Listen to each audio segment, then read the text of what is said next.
बुलढाणा जिल्ह्यातील शेगाव तालुक्यातील नागझरी येथील कृष्णा कराळे हा 14 वर्षीय विद्यार्थ्याचे हत्याकांड संपूर्ण जिल्हा हादरणारे ठरले आहे। या हत्याकांडात आता नवनवीन खुलासे समोर येत आहे। मिळालेल्या माहितीनुसार कृष्णाच्या अंत्यविधीनंतर त्याच दिवशी सावटण्याचे कार्यक्रम उरकून घेण्यात आले। मात्र ज्या स्मशानातील जागेवर कृष्णाचा अंतिम संस्कार पार पडले त्याच जागेवर दुसऱ्या दिवशी सर्व गावकऱ्यांना निंबू, बाहुले, धागे, दोरे, दारूची बाटली आणि पूजेचे साहित्य दिसून आले आणि कृष्णाच्या हत्येला गुप्तधनासाठी बळी दिल्याच्या चर्चेला आणखी बळ मिळाले। गावकऱ्यांनी लगेच याची माहिती शेगाव पोलिसांना दिली आणि आपली शंका व्यक्त केली। मात्र अद्यापही कृष्णाच्या हत्येमध्ये नरबळी, गुप्तधन असे काही निष्पन्न झाले नाही। त्याची हत्या ही अवैध रेती वाहतूक आणि खंडणी वसुलीमधून झाली असल्याचे पोलिसांनी सांगितले आहे। तसेच या प्रकरणी पुढील तपास सुरू आहे।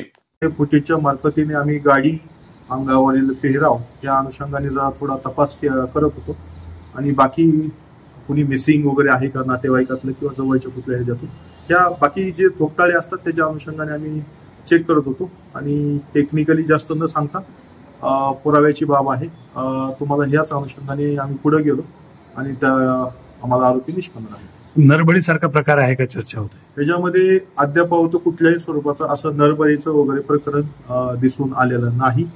ह्यात प्रायमा फेसी हे फक्त मुलाच्या नातेवाईकांकडून विशेषतः वडिलांकडून खंडणी वसूल करण्याच्या अनुषंगाने हे केलेलं प्रकरण प्रायमा फेसी तरी दिसून येत आहे।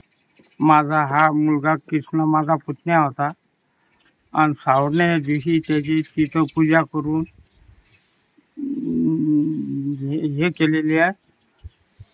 आणि कोणी केली काका? कोणी केली ते नाही माहिती रात्री व्हायला सर। ते काय वाटतं तुम्हाला? आम्ही न्यूज घेऊन गेलो त्यावेळेस ते आम्हाला दिसलं साहेब, नाही तर आम्हाला काहीच माहित नाही। काय काय होतं साहित्य तर पडलेलं?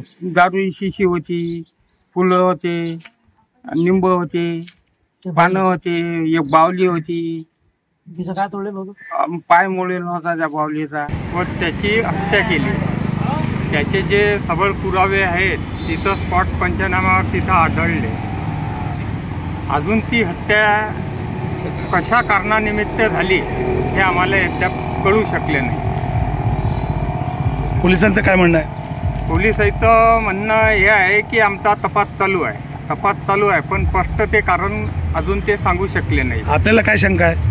तर शंका आहे की त्याचा सध्या MCR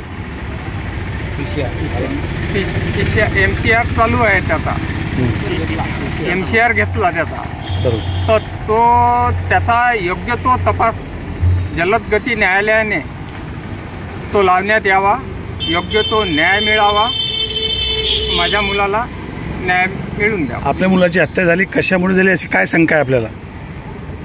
ते